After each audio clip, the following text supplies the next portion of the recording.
कुणाल, अब मैं आमंत्रित करूंगा उस शख्सियत को जिन्होंने 3600 किलोमीटर कन्याकुमारी से कश्मीर तक का यात्रा, बेटा ये मूव करो उधर, माननीय राहुल गांधी जी,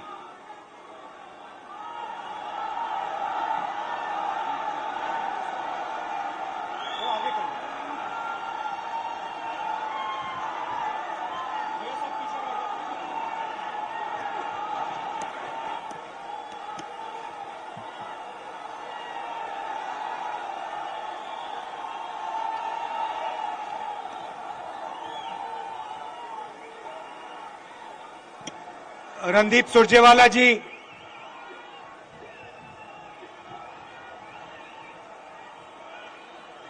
कमलनाथ जी, गोविंद सिंह जी, दिग्विजय सिंह जी,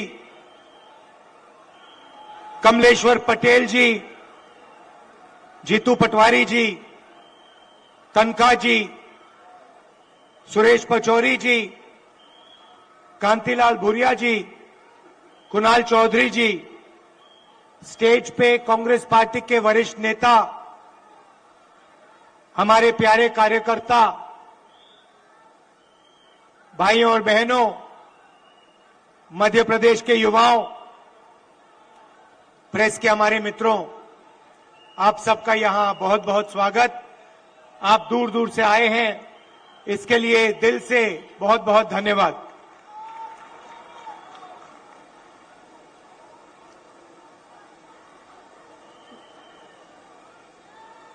विचारधारा की लड़ाई है। एक तरफ कांग्रेस पार्टी, दूसरी तरफ आरएसएस और बीजेपी, एक तरफ गांधी जी, दूसरे तरफ गोडसे।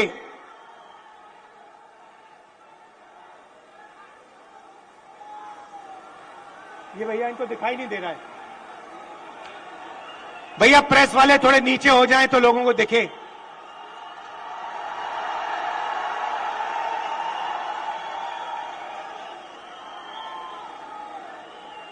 बात सही है, क्योंकि प्रेस वाले हमारी मीटिंग तो दिखाएंगे ही नहीं।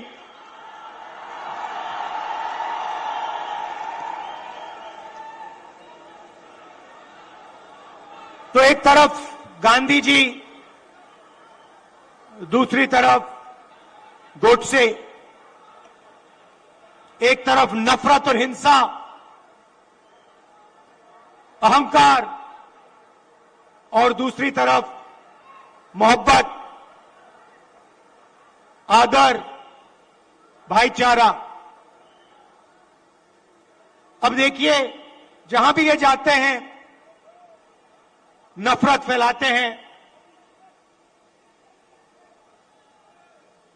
गुस्सा पैदा करते हैं।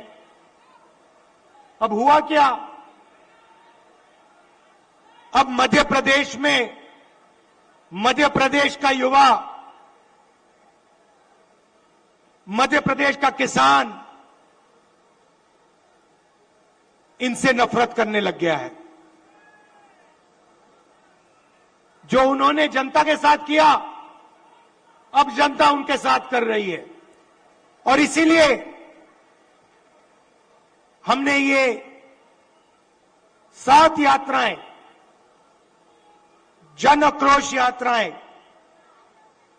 मध्य प्रदेश में निकाली हैं। इससे पहले भारत जोड़ो यात्रा में कन्याकुमारी से हम कश्मीर तक चले और मध्य प्रदेश से पैदल निकले। कमलनाथ जी कितने किलोमीटर चले थे हम यहां? नहीं, मध्य प्रदेश में टोटल कितने चले थे? नहीं, यात्रा कितने किलोमीटर चली थी? लगभग 180 किलोमीटर। हाँ, ये देखिए 370 किलोमीटर हमारी यात्रा मध्य प्रदेश में चली थी। किसानों से मिले, युवाओं से मिले, माताएं बहनों से मिले। मुझे सिर्फ 2-3 बातें कही। सबसे पहले, मध्य प्रदेश हिंदुस्तान में भ्रष्टाचार का सेंटर है, एपी सेंटर है। और जितना भ्रष्टाचार बीजेपी के लोगों ने मध्य प्रदेश में किया है, पूरे देश में ये नहीं किया है। बच्चों के फंड्स, मिड डे मील के फंड्स, स्कूल यूनिफॉर्म के फंड्स चोरी किए। महाकाल कॉरिडोर में बीजेपी ने पैसा चोरी किया। व्यापम स्कैम को आप सब जानते हो। 1 करोड़ युवाओं को इन्होंने नुकसान पहुंचाया।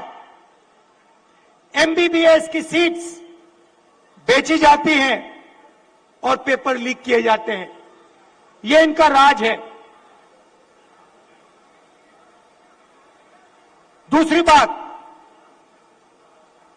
किसानों ने अपनी बात बताई। किसानों ने कहा, और यहां आप सोयाबीन उगाते हो,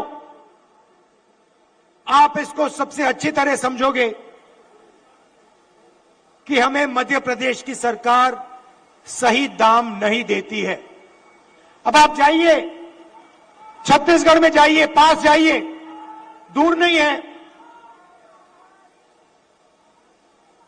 छत्तीसगढ़ जाइए, जेब में से पैसा निकलता है और सीधा इन 2 उद्योगपतियों के जेब में जाता है। मैंने मीडिया की बात की। मैंने मजाक में कहा कि मीडिया वाले हमारी मीटिंग तो दिखाएंगे नहीं। मोदी जी का चेहरा 24 घंटा दिखेगा, शिवराज जी का चेहरा 24 घंटा दिखेगा। क्यों? क्योंकि इनका रिमोट कंट्रोल अदानी जी के हाथ में है। देखिए, ये मुस्कुरा रहे हैं, प्रेस वाले मुस्कुरा रहे हैं। इनके बेचारे की गलती नहीं है। ये रिपोर्टर है, इनकी गलती नहीं है। ये सच्चाई जानते हैं। रिमोट कंट्रोल पीछे से कंट्रोल दबता है। एक और सच्चाई है, और वो सच्चाई शायद अदानी जी से भी बड़ी सच्चाई है। कुछ दिन पहले बीजेपी ने महिला आरक्षण की बात की। महिला आरक्षण में हमने एक सवाल उठाया, कांग्रेस पार्टी ने उठाया, बीजेपी ने कोई जवाब नहीं दिया। हमने दो चीजें कही। हमने पहले कहा, देखिए, ये महिला आरक्षण जो आप कर रहे हो ये अच्छा है, इसको करना चाहिए, मगर इसमें आपने 2 छोटी सी लाइनें लिख रखी हैं। सबसे पहले इन लाइनों को आप मिटाइए। लाइन क्या थी? एक लाइन थी कि महिला आरक्षण से पहले सर्वे करने की जरूरत है,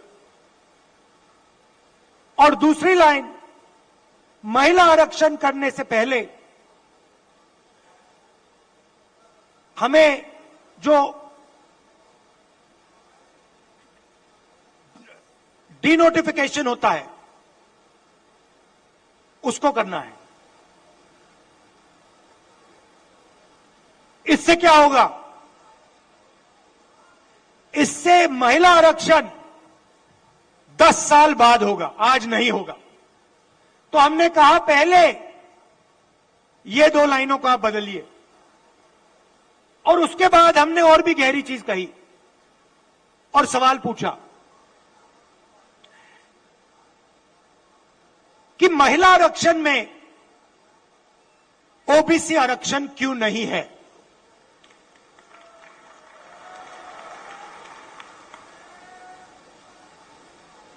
ओबीसी आरक्षण, महिला आरक्षण में आपने क्यों नहीं दिया? नरेंद्र मोदी जी, आप कहते हैं कि आप ओबीसी के लिए काम करते हैं, आप ओबीसी के नेता हैं, तो आपने महिला आरक्षण के अंदर के बीच में ओबीसी आरक्षण क्यों नहीं किया? अब भाषण से पहले मैंने आंकड़े देखे और मैं हैरान हो गया। भाइयों और बहनों, नरेंद्र मोदी कहते हैं कि बीजेपी में ओबीसी के एमएलए और एमपी हैं। सबसे पहले कांग्रेस के तीन चीफ मिनिस्टर ओबीसी हैं, ये याद रखिए आप। हमारी 4 सरकारें हैं, 3 हमारे ओबीसी चीफ मिनिस्टर हैं। दूसरी बात, आप पार्लियामेंट में, विधानसभा में चले जाइए और बीजेपी के किसी भी एमएलए से पूछ लीजिए, एमपी से पूछ लीजिए, आपसे कुछ पूछा जाता है क्या? जब कानून बनाए जाते हैं आपसे कुछ पूछा जाता है? आपको कहेंगे भैया हमारे से कुछ कोई नहीं पूछता। कानून आरएसएस वाले लोग बनाते हैं, कानून अफसर बनाते हैं, कानून बीजेपी के एमएलए और एमपी नहीं बनाते। सच्चाई भाइयों और बहनों एक और है। सच्चाई यह है कि हिंदुस्तान को 90 अफसर चलाते हैं। कैबिनेट सेक्रेटरी और secretary of government of India Hindustan की सरकार को चलाते हैं। 90 लोग ये कानून बनाते हैं, ये निर्णय लेते हैं पैसा किधर जाएगा, कितना पैसा कहां जाता है। अब मैं आपसे सवाल पूछना चाहता हूं, बीजेपी के 10 साल से सरकार है, 90 अफसर सेक्रेटरी हिंदुस्तान को चलाते हैं। मैं हिंदुस्तान के सब ओबीसी से पूछना चाहता हूं, नरेंद्र मोदी जी कहते हैं आपकी भागीदारी है हिंदुस्तान की सरकार में, मध्य प्रदेश की सरकार में। आप मुझे बता दो, इन 90 अफसरों में से ओबीसी कितने हैं? ओबीसी की आबादी कितनी है पहले यह बताओ।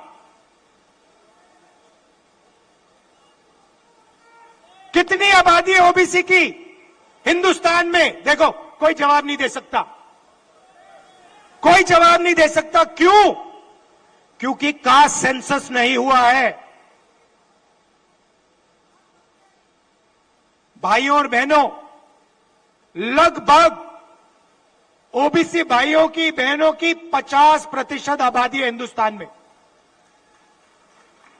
बात समझिए, आबादी 50% है और 90 में से 3 अफसर ओबीसी के हैं। और एक और मजेदार बात बताता हूं, 2 साल पहले आप देखते, 3 साल पहले आप देखते तो हिंदुस्तान की सरकार में, नरेंद्र मोदी जी की सरकार में 90 में से 0 अफसर ओबीसी से थे। यह देश की सच्चाई है। नरेंद्र मोदी जी ओबीसी के लिए, दलितों के लिए, आदिवासियों के लिए काम नहीं करते हैं। आपका ध्यान इधर उधर करते हैं। दूसरा सवाल आपसे पूछता हूं, हिंदुस्तान की सरकार का बजट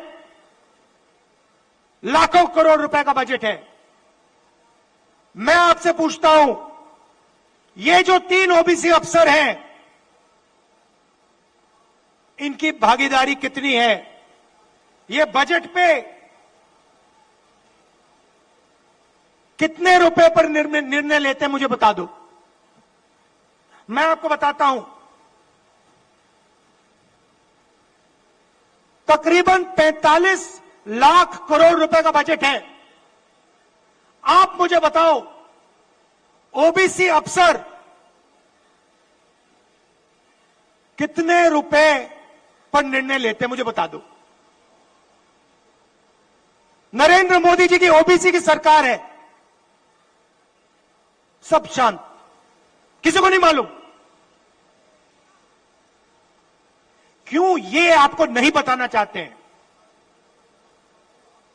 आपकी सच्चाई आपको नहीं बताना चाहते। सच्चाई भाई और बहनों ये है कि हिंदुस्तान के पूरे बजट में 5% की भागीदारी ओबीसी के अफसरों के हाथ में है। ओबीसी अफसर 3 हैं 90 में से, और 5% बजट को कंट्रोल करते हैं। यह है नरेंद्र मोदी जी का काम। नरेंद्र मोदी जी ओबीसी की सरकार नहीं चलाते हैं। नरेंद्र मोदी जी का काम जो आरएसएस ने उनको दिया है, आपका ध्यान इधर उधर करने का है। अब मैं पार्षदों से निवेदन करूंगा कि बड़ी माला से माननीय राहुल गांधी जी का स्वागत करें। सभी पार्षद आगे आ जाए पोलाय नगर के। और एक किताब का विमोचन जो भारत जोड़ो यात्रा पे है,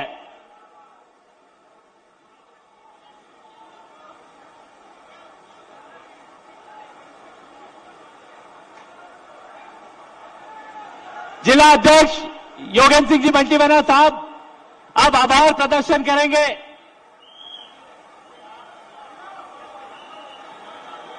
जन आक्रोश यात्रा में सम्मिलित होने पधारे हमारे नेता आदरणीय राहुल गांधी जी, आदरणीय कमलनाथ जी, आदरणीय सुरजेवाला जी, आदरणीय दिग्विजय सिंह जी, आदरणीय गोविंद सिंह जी, मंच पर उपस्थित सभी प्रदेश से आए वरिष्ठ नेतागण, मैं आप सबका आभारी हूं।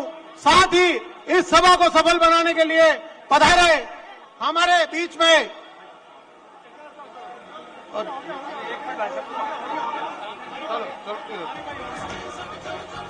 खेत खलिहान चलो चलो, मजदूर किसान चलो चलो, हाथों में लो धान चलो चलो, बदले सरकार चलो।